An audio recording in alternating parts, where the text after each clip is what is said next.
talking to his base, and he knows his base are just a bunch of idiots. That's all you are. If you're taking this guy seriously, you're an idiot because you're just eating it up. Whatever he says, you ain't looking nothing up. You ain't reading nothing. All you doing is listening to idiots like this because he got that $1 million haircut with the nice suit. You know what I'm saying? It's a nice suit. I give him that.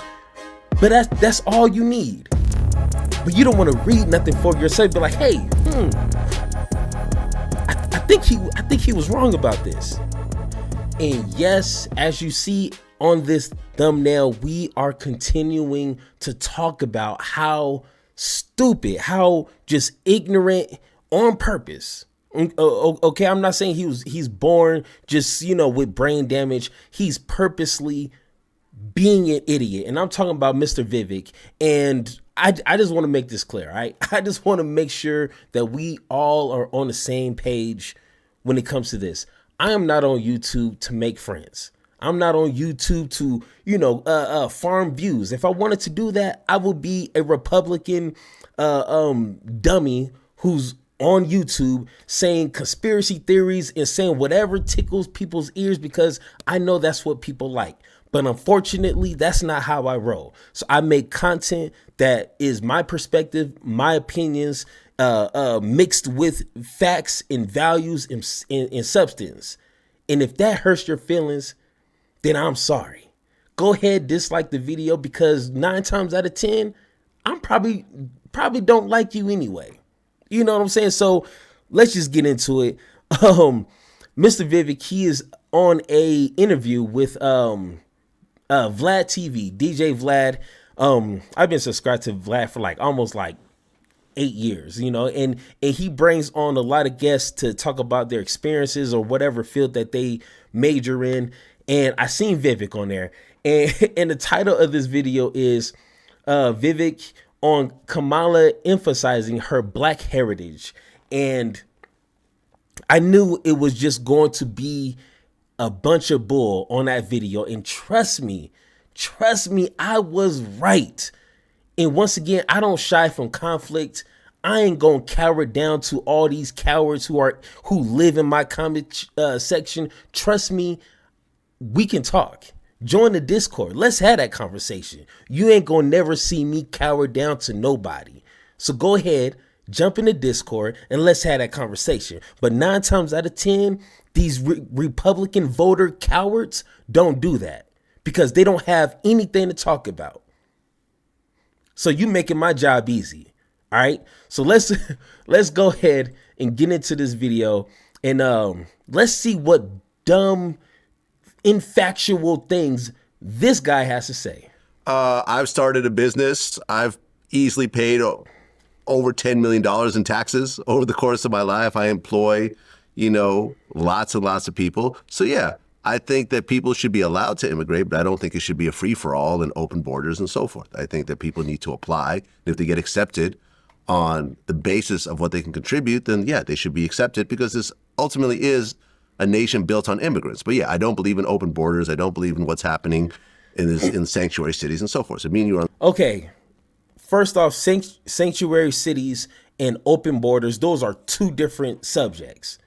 When it comes to open borders, there is no such thing here in America as an open border before immigration policy existed. Obviously, it was, do what you want. But ever since the United States has been serious on immigration policies, there's no such thing as an open border. Explain that. What does that mean? Like, they just fire or let go every border agents at our borders, and they just go home and, let down the gates. And if you want to just come in, you come in. What does open borders mean?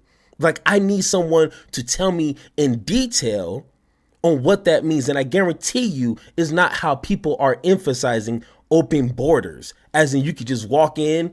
You ain't got to check in with nobody. You ain't got to fill out no paperwork. You just walk right in, pick a house, pick a school, and the government will pay for it. That's not how that works. And unfortunately, Democrats always, especially when it comes to the war on crime, the war on drugs, and now the war on immigrants, that always want to try to one up the Republicans. And as you see, Joe Biden and Kamala Harris, they are trying to outdo the Republicans on immigration. So I don't understand why these brain broken Republicans keep saying open borders, open borders.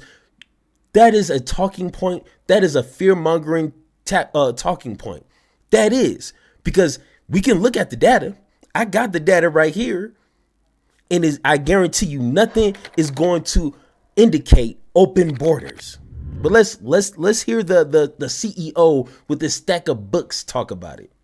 On the same page when it comes to that. And here's what I would say is, and I go a little bit further in the book here to just, what I'm about to say may sound a little controversial, but it is just stone cold hard fact. Okay. Okay. It's facts. Okay. Let's make sure we're using these words responsibly. Facts means it's undisputed. It's been tested by other people and they come out with the same answer, the same endpoint. That's fact. And it only could be one fact, not your opinion. Those are two different things. And what he's about to say, here's a hint. Okay, spoiler alert.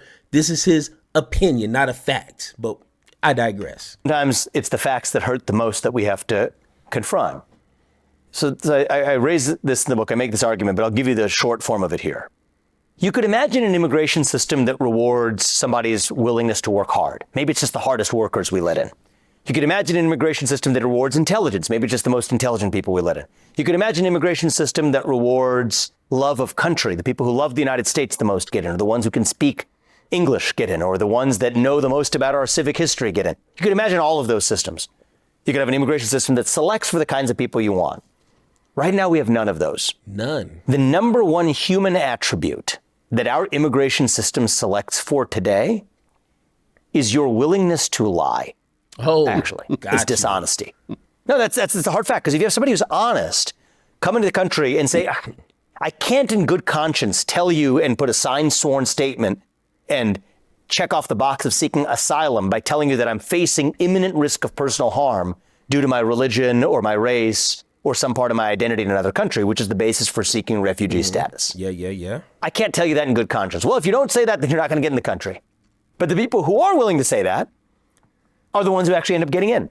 So we have an entire immigration system designed on rewarding the people who are willing to lie. Got you. Well, if that's the attribute you reward, then I do think you're going to have an adverse selection of the kind of people that get into the country.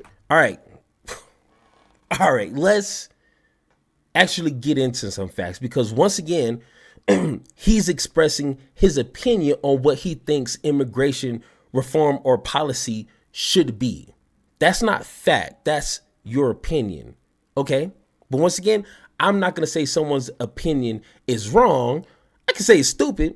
I can say it's brainless, but I can't say you're wrong, because that's your perspective. That's, your opinion on the fact. Got you. But let's talk about the facts. He said there's no other way that immigrants can get into the country other than if they're seeking asylum. Man, I swear it's 2024 and the access to information is amazing. All you got to do is get off Twitter, get off YouTube, get off TikTok, and actually look up this information, and you will be surprised. Let's go ahead and take a look here. Says there are two main categories for immigration in the U.S. permanent immigration and temporary immigration. Let's look up the permanent immigration green card that grants the right to live and work in the U.S. indefinitely. Categories include family-based immigration. U.S. citizens and lawful permanent residents, green card holders, can sponsor certain relatives for permanent residence. I think you forgot that part. Okay. Hey, I don't expect Vivek to know everything, to memorize everything, but maybe he just forgot that. All right, let's go to the next one. Employment-based immigration. Immigrants can apply based on job skills, and employers can sponsor workers. I mean, that sounds really familiar, like what he was just saying he wished was being implemented in immigration. We already got that. What? Let me finish. There are 5 employment-based preferences categories. EB1 through to EB5, including high-skilled workers, professionals, and investors. Oh my God.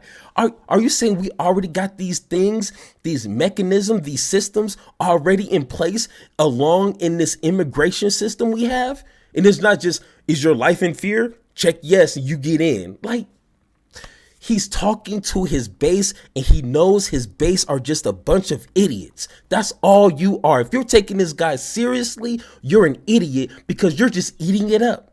Whatever he says, you ain't looking nothing up. You ain't reading nothing. All you doing is listening to idiots like this because he got that $1 million haircut with the nice suit. You know what I'm saying? It's a nice suit. I give him that. But that's all you need. But you don't want to read nothing for yourself. Be like, hey, I think he was wrong about this. No, but just jump in my comic section acting like you know something, huh? All right, cool. Then, of course, we got refugees and asylees. People fleeing persecution may seek protection under U.S. immigration law as a refugee from abroad or asylee if already in the U.S. Obviously, that's what he's talking about. And even that process is a little bit more detailed than like, is your life in danger? Check yes. If you check yes, pick a home that you want, pick a school you want. It's... Bro, but of course these idiots is going to think it's that easy. Then we have diversity visa, DV lottery, also known as the green card lottery. It provides 50,000 immigrants, which I think that has changed, visas annually to individuals from countries with low immigration rates to the U.S. So it seems like the U.S. is actually looking for people in certain circumstances. So Vivek, buddy, old pal, what is going on here? I don't want to say that you're being an opportunist and you're purposely skewing the facts and the information to better fit your argument, your fear mongering. I don't want to assume that, but just the way that you're continuously talking about this and not bringing up the whole entire immigration policy seems a little suspect to me. And like I said, 9 times out of 10, I don't want to be your friend anyway. So I'm just going to tell you how it is. It seems a little suspect. I don't know, but let's hear him talk. If your first act of entering the country breaks the law, then it shouldn't be surprising that you are more likely than an average person to break the law even further when you're already here. I told the story of one woman who came to the United States, I kid you not, fleeing persecution of Putin. She says there's anti-LGBTQ policies left a lesbian woman like her persecuted under Putin, and had a really sad tale of all that she had gone through in Russia to come here and seek asylum status. But then some strange things in the story started not adding up. Okay. And it turned out later when she was questioned about it, under even the slightest question, she just breaks down in tears. She's like, okay, I'm not gay. In fact, I don't even like gay people. I never have. that ends up being the person who just says what they need to get in the country. Oh my God, Vlad, let me tell you this story. All right, bro. All right. Your personal stories, your one-on-ones with people. Okay, that's cool. That still doesn't prove as fact, but that proves on an individual basis. Okay, I get that. One, okay, let's break this down like a fraction. One, just because that one individual lied about being persecuted over, her sexuality or whatever her claim was, does that mean that no one who is seeking asylum from Russia is trying to escape that? So anyone from Russia who is trying to flee from harm in any country is now null and void because there's one person, 2 people. Let's say 100 people lied about that. That means everyone else around the world is lying about that. I mean, that's really simple understanding, logic right there.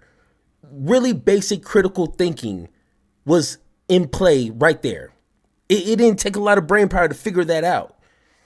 Number 2, if your country is a shit show, it's just bad conditions from top to bottom. And if you do a little history, America plays a large part in some of these countries in the current conditions that they're in. But that takes a little reading to understand that. But we'll talk about that later. Trust me. Let's say they're trying to flee from their situations. If they know that their life is in danger, they're going to tell you anything and everything to get out of harm's way. That's basic human nature. You think someone who is fleeing for their life is gonna the cartel is like, they're gonna tell you everything that's going to get them in the doors. And why not? This is America, baby. Everybody wants to be here.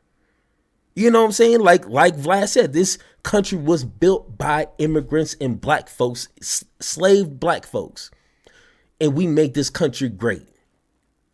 So of course, everybody wants to be in America. So I don't blame them for saying what they have to say to get in. But of course, the process is a little bit more detailed than just checking a box, yes or no, and then you just get into the country. It's a little bit more complicated than that. But let's go ahead and hear him talk. Maybe he's going to explain this further on. So our immigration system right now rewards liars.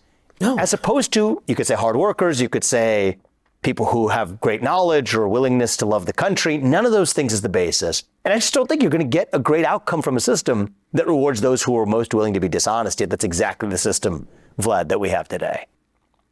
Well, as an Indian man. All right, so that's it. Like that's his final answer right there. Okay. Once again, no substance, no statistics to back up his point. He's just saying, this is what I think immigration should look like, because everyone who's now applying for immigration is lying about it. That's it. That's your argument. All right, got you. Do you consider Kamala I'm an American. I don't mean to be semantic, but it matters. It matters deeply to me. But I'm proud of my Indian American heritage, to be sure. Okay, so I'm American through and through. That's absolutely fair. Let me rephrase that then. As a American man of Indian heritage, would you consider Kamala Harris the first Indian to run for president? Well, I actually, as a point of fact, I don't think that's accurate. Bobby Jindal, I think, ran a while ago. I mean, there are probably others we could go through history of people of Indian descent to have done it. Wow, so he does know how to pull up facts in order to correct the conversation. So he can do that, because that's a good point. I looked it up. He's right. And it's actually a long list, but he couldn't do that on Okay, got you. Okay. I certainly did it this year. She ran, I guess, in 2020.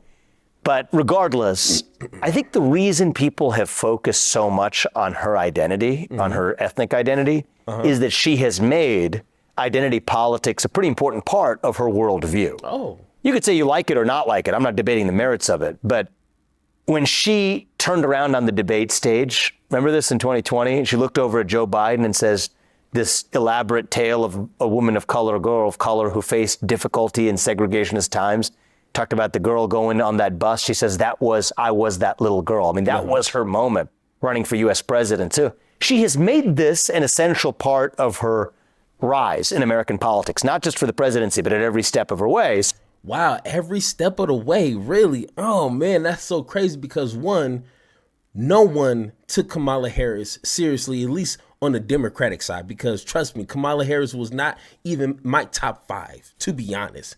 Second off, she brought that up about her being a person of color in its proper context. She didn't just like randomly spew that out, and they're talking about economics or whatever, and she and she just spews out like, oh, I'm a woman of color and blah blah.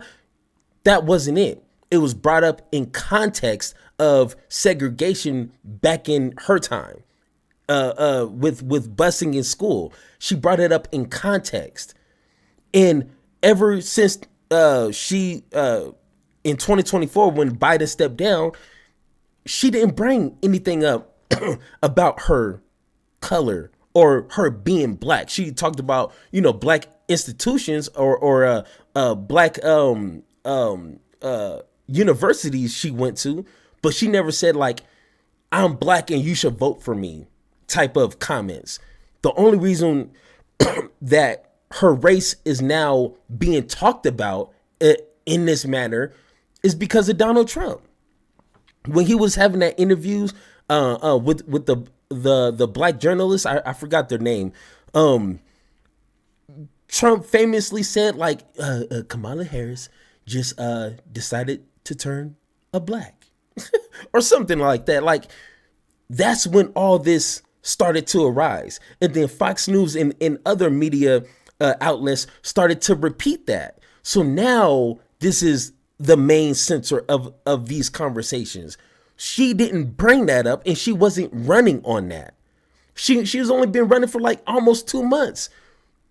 Why would she run on her being black? It doesn't make any sense. So once again, he's continuing to be disingenuous because Trump is the one who brought her color to the forefront. And, unfortunately, that's what dominates these conversations. So we're continuously talking about it. I mean, that's kind of weird, right? Like how he pinned that on her, but Trump is the one that brought that up when she decided to run. Okay, weird. So I think that she has drawn natural attention to, if she's made that a core part of her case for leadership, then I think she's naturally drawn a lot of scrutiny on that axis too. I prefer to debate far more on policy. What's the right vision for the future of the country? Like wokeness. Wokeness is not a policy.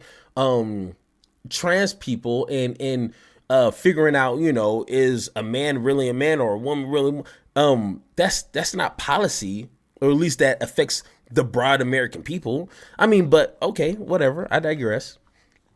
I think as a point of fact, she's not the first person of Indian descent to run in a major party primary for U.S. president. Well, hold on a second. So You're right. There was Bobby Jindal and so forth, but she's the first official nominee of a major party to be running for president who is of Indian descent. That part is true.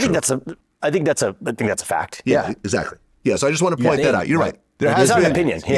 Lots of people run in primaries and so forth, but to actually be the official candidate of either the Democrats or the Republicans, it's a pretty big deal.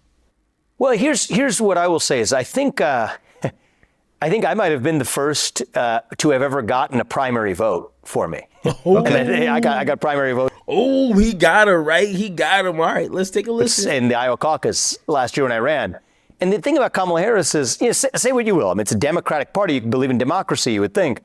There's not a single Democrat in the person in the Democratic Party who last time or this time has casted one primary vote for Kamala Harris. Not one vote has ever been cast for Kamala Harris. More votes have been cast for me for U.S. president than have been cast for Kamala Harris for U.S. president.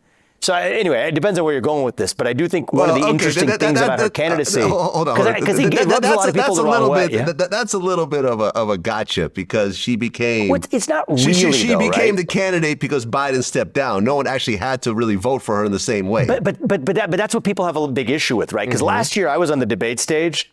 I made the prediction. People call me. I'm not kidding you. You could look this up. They say he's a conspiracy theorist when I said this. I was in the debate stage, looked the camera in the eye, and said, to the Democratic Party, I'd like to deliver a message. Can you just tell us who your nominee is going to be? Because we know it's not going to be Biden. They said that's such conspiracy theory. That's exactly what's played out.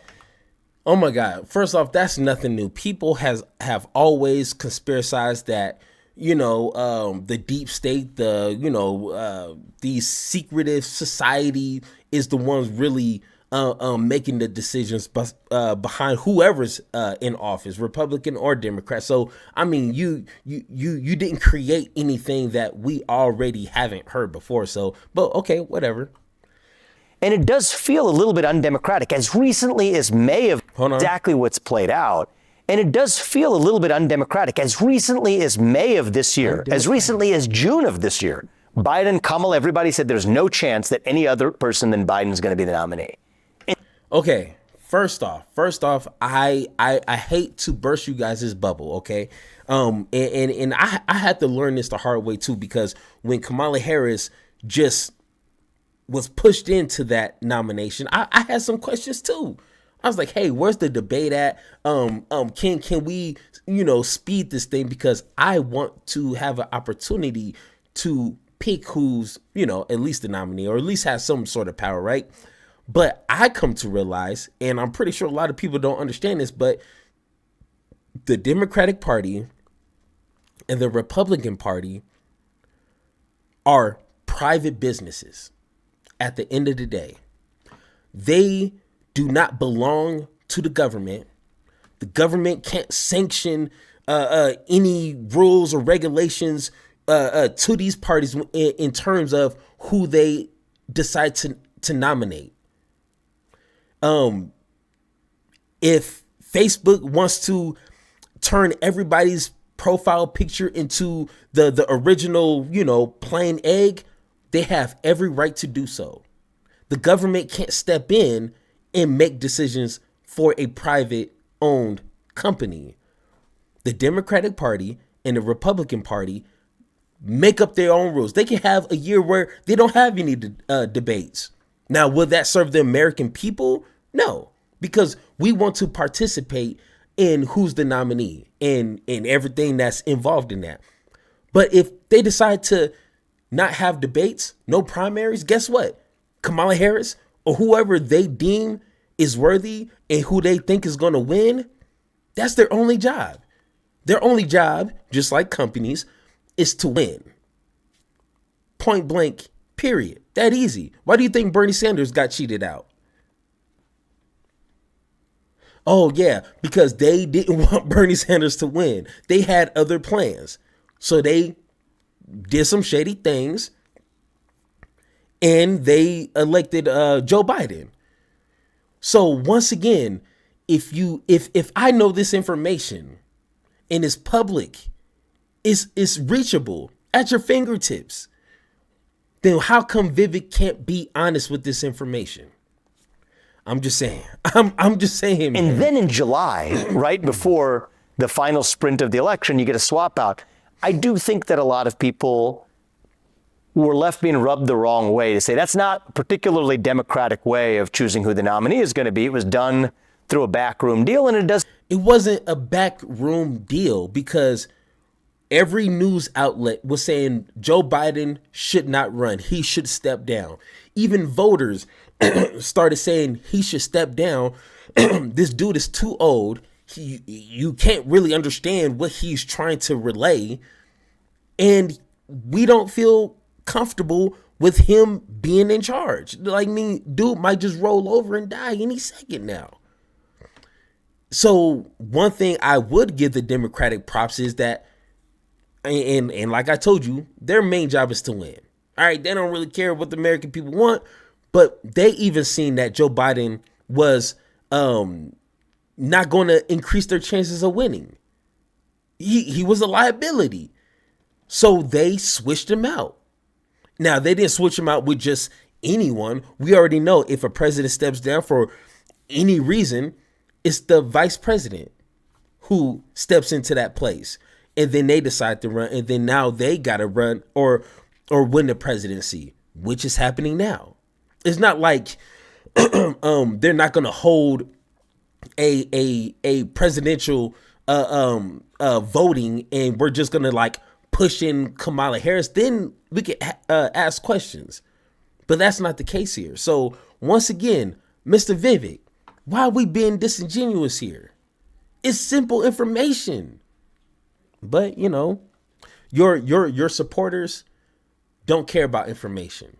All they want to do is just whatever you tell them, they're going to go with it because they don't read. It does feel a little bit like a sleight of hand. If you tell somebody for a year and a half you're not going to do something and then you do that exact thing, I think it at least demands some scrutiny. In the same way that if you actually wear your identity on your sleeve and then somebody else asks a question about your identity, I think that's fair game.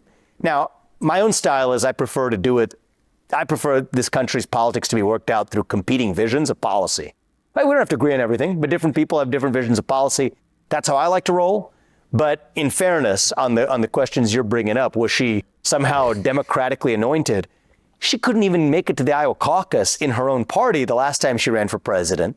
This time around, it would have likely been the very similar outcome, but for the fact it was a backroom deal rather than the people of this country deciding to nominate her. But anyway, to your point, as a point of fact, was she nominated for U.S. president? Of course she was. We all know that. That's obvious. Mm-hmm.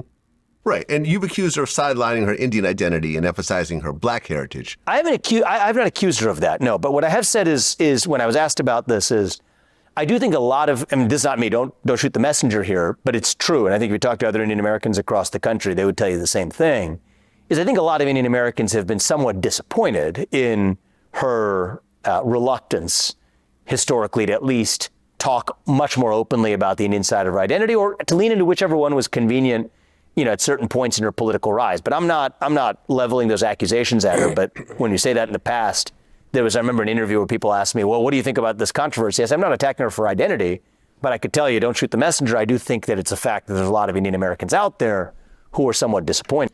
All right. Once again, like I've said in plenty of my videos, if we have a black person, man or woman, running for president, Mexican, Asian, anything in between, Indian, it doesn't matter. I mean, it's cool. You know what I'm saying? Like having Obama as the first black president, trust me, I was excited. My president is black. My Lambo's blue. Like, okay, I get that. I was bumping that song, right? But at the end of the day, when it comes to actual policies and the things that matter, come here. It doesn't matter. I do not care if you're black or if you white or anything in between. I just need good policies to better my life. That's all that matters. I don't care if you purple, bro. If you got some legislation that could benefit the average American person, that's all that matters, right?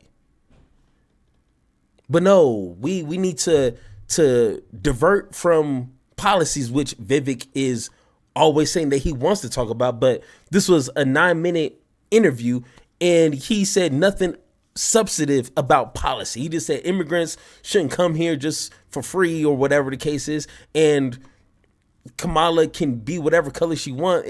It's like you just wasted 9 minutes and you could have actually taught me something about the policies you want to give the American people.